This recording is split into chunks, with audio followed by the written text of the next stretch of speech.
Ketogenic therapy can be a life-changing treatment for multiple brain-based disorders, including severe depression, bipolar disorder, dementia, and more.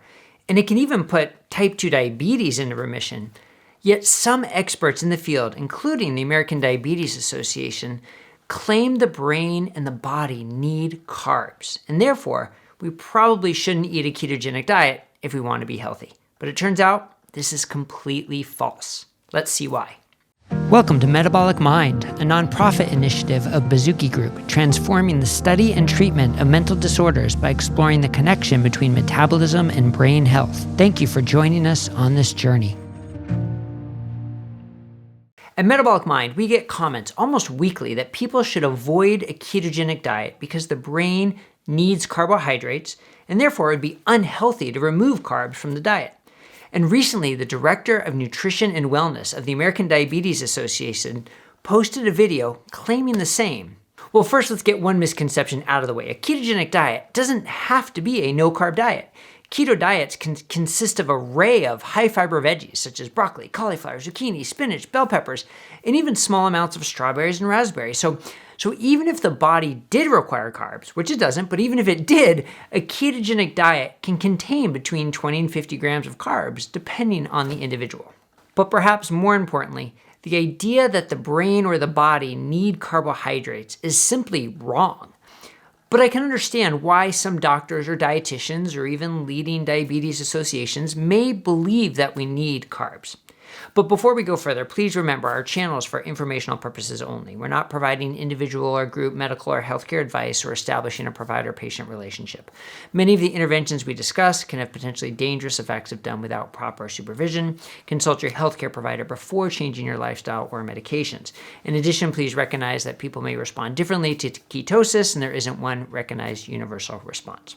Why would some healthcare providers mistakenly believe that the brain needs carbohydrates? Well, it turns out the brain needs some glucose, as do like red blood cells. But that doesn't mean we need to eat carbohydrates to get the glucose. Remember, when it comes to energy metabolism, we can either burn glucose for energy, or we can burn fat and in the process create ketones, which the brain can use for energy. But studies indicate that the brain can't shift from using 100% glucose to using 100% ketones. Instead, the brain can use about 70% ketones and 30% glucose for energy. Now, that's a dramatic improvement for an insulin-resistant brain that has trouble metabolizing glucose. So it's accurate to say that the brain still needs some glucose, right? Not carbohydrates, because the body is pretty smart and has its own way of making glucose from fat and proteins if needed. The process is called gluconeogenesis, literally making new glucose.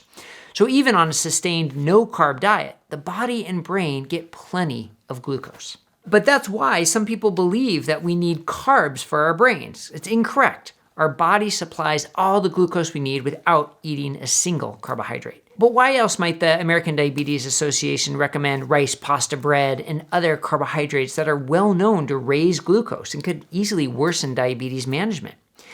Well, one big reason is that some studies demonstrate that eating carbohydrates in the form of whole grains can improve diabetes management. Thus the moniker healthy whole grains, right?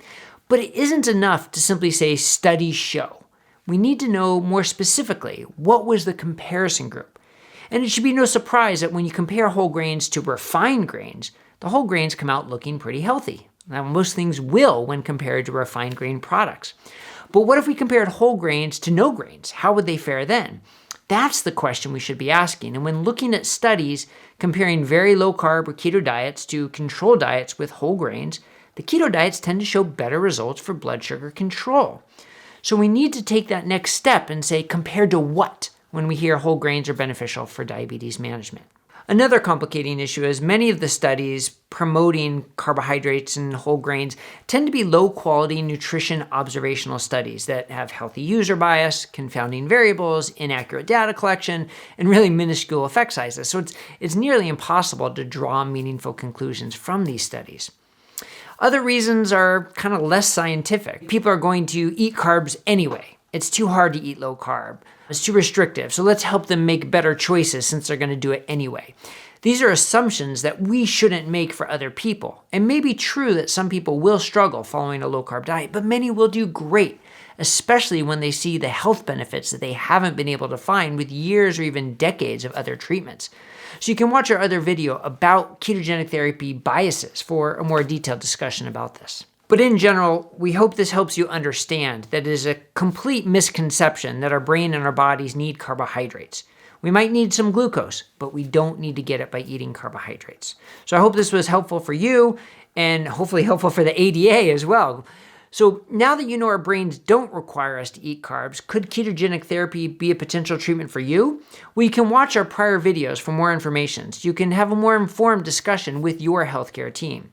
So thank you for watching, and if this was helpful, please like and subscribe, and please share this with others who you think may benefit.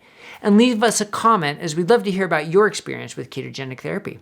So have a great day. We'll see you here next time at Metabolic Mind, a nonprofit initiative of Bazooki Group.